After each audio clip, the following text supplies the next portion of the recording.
Chapter 9. Which Way Home? This acceptance stuff is a big deal. We're all driven by it, some to extremes. For example, I remember a hospice patient named Darla. She told me that every weekend she and her husband traveled 165 miles each way to go to church. They belonged to a small, strict Christian sect. They drove up on Saturday night so they could be there for early instruction, training on how to become a full member of the group, before the regular worship service on Sunday mornings. They stayed for Bible study in the afternoon, then Sunday evening service, and spent the night before returning home on Monday morning. According to Darla, they did all of this because they wanted to be saved. Now, saved is a religious code word for being acceptable to God.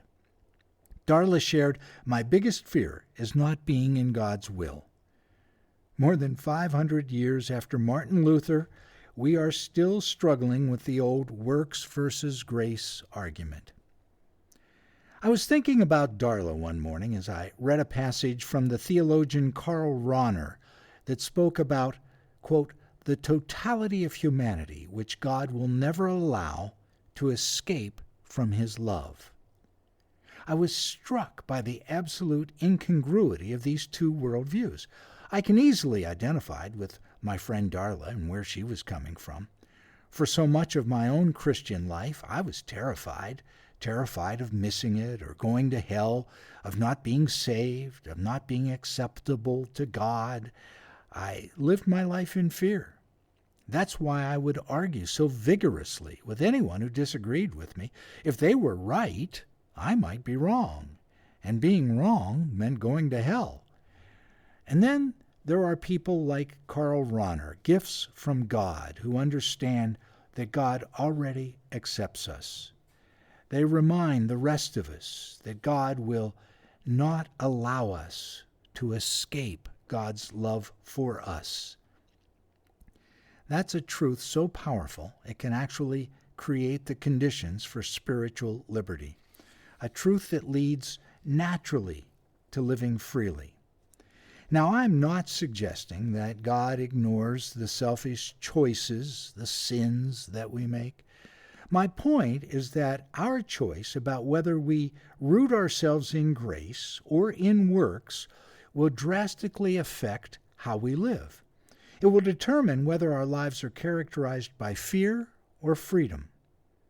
I want to be in Rahner's camp, but the truth is, on any given day, and depending on my personal behavior, I'm in the works camp. I switch camps pretty regularly. It's all Greek to me. There are a couple of ancient Greek stories that help clarify the point I'm trying to make here, and they both involve the sirens. Now, according to Greek mythology, the sirens were cannibals who could disguise themselves as beautiful women with a magical ability to sing. They lived on an island, and whenever a boat of men came passing by, they would run down to the seashore, disguise themselves as women, and sing their enchanting songs. The men in the boat would hear the music of the sirens, lose all sense of sanity, draw near to the shore, crash upon the rocks hidden under the surf, and be devoured by the cannibals.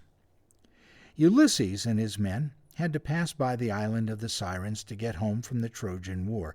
But Ulysses was smarter than the average bear. He'd heard about the sirens and took precautions. He melted wax and put it in the ears of his crew so they wouldn't be distracted by the siren's song and follow it to their destruction. But he wanted to hear their enchanted music, so he did not plug his own ears. Instead, he had his men lash him to the mast of the boat and then told them, "As we go by the island, don't listen to anything I say, just keep rowing. Don't look left or right, just row." When Ulysses' boat went by the island, the sirens came down to the shore disguised as beautiful women and sang their song. But Ulysses' men couldn't hear a thing. Ulysses, however, almost went crazy. He was so enchanted by the music that he was writhing against the ropes that bound him and screaming at his men, "Men, stop! Stop the boat! Don't you understand? We're home! These are our wives! Stop!" Fortunately, his men couldn't hear a thing. This is a wonderful word picture of how I long sought to live my own Christian life. While working hard to pilot my ship to heaven, I was always being tempted to veer off course into one sin or another, the siren song. But I was terrified of offending God and going to hell. I nearly drove myself and everyone around me crazy. There is another way. Like Ulysses, Jason, the captain of the ship Argo, had to go by the island of the Sirens in his quest for the Golden Fleece. But Jason had another plan. Jason brought along a magical flute player. As Jason's ship went by the Sirens' Island, the crew heard the enchanted singing and began directing the ship toward the shore. But Jason simply cued the magic flute player. When the men on the ship heard the extraordinary beauty of the flute music, the siren song was no longer enticing, but instead sounded discordant and off-key. It lost its power. Jason's men were no longer tempted to destruction when they heard a more beautiful song. Hearing the beautiful song of God's loving acceptance of us is an experience of grace, a melody that is much more captivating than the many other songs that seduce us into danger. Listening to God's grace helps us stay on course to get safely home. The Jewish prophet Zephaniah calls out to us from across the centuries to tell us the Beloved will quiet us in love and rejoice over us with singing. Can you imagine it? God sings over you and me with rejoicing. We bring pleasure to God. The Song of God. I still vividly remember the day I heard that more beautiful song. A number of years before I started my training to become a chaplain, my wife and I were living in Windsor, England, home of the famous castle. I was a traveling preacher then and part of the leadership team of a small network of churches. We'd been living in England for just over a year, but we'd already had to move 3 times. The last place we landed on was a 2-story dwelling on Washington Close in Windsor. As I remember, it was a very gray house. The exterior trim was painted white to offset the large brownish-gray stone construction. It had a small, manageable yard, or garden, as the English like to say. The whole neighborhood was built on an ancient dump site from the castle, so while we lived on a small hill, the ground, and therefore the foundation of the house, was shifting. None of the doors in the house would close without effort. Everything seemed to be just a little off-kilter, and not just with the house itself. As I say, it just felt gray. There was probably due in no small measure to the fact that it was at this house on Washington Close that my beloved wife at the time, Cindy, entered a 2-year deep, deep depression. I felt so inept. Here was this woman I loved, my wife, my partner of 12 years, in intense pain, and I couldn't do a damn thing to make it better. We prayed, oh God, we prayed, for relief. We cried. Cindy went for counseling. We cried some more. My own self-doubt and sense of failure were debilitating. Was I responsible for her depression? What kind of husband was I? What kind of Christian minister was I? To help alleviate my own pain, I began riding a stationary bike. I was obsessive about it, an hour every day. I would sit atop that bike in a tiny upstairs spare bedroom, blankly staring out the window onto the deserted gray cul-de-sac, and ride like a man possessed. This went on for months. I fell out of favor, not blamelessly, within the church network. We were foreigners, all alone in a strange land. That bike was my only place of refuge. I remember I'd been invited to speak at a gathering of church leaders during a missions conference. I had nothing to say. I was afraid, overwhelmed, angry, and alone. The Friday before the conference, I attempted to pray in the hopes of coming up with something intelligent to say at the meeting. Nothing. God was silent. I was angry, and God was silent, which only made me more angry. Eventually, my default mechanism kicked in, and I got onto my bike. I began pedaling, thinking to myself, what am I going to do? I have nothing to share at this conference. As I continued to ride, I remembered a creative exercise I once heard about to help you get reconnected with God. The goal was to close your eyes and imagine Judgment Day. Imagine the great white throne as depicted in the book of Revelations, the sea of glass, the 24 elders. Everyone who has ever lived is gathered together in a great hall for final judgment. It's a massive sea of people that stretches beyond eyesight. One by one, each person's name is called out, and the great crowd of humanity parts to allow that person called to step forward and approach Almighty God.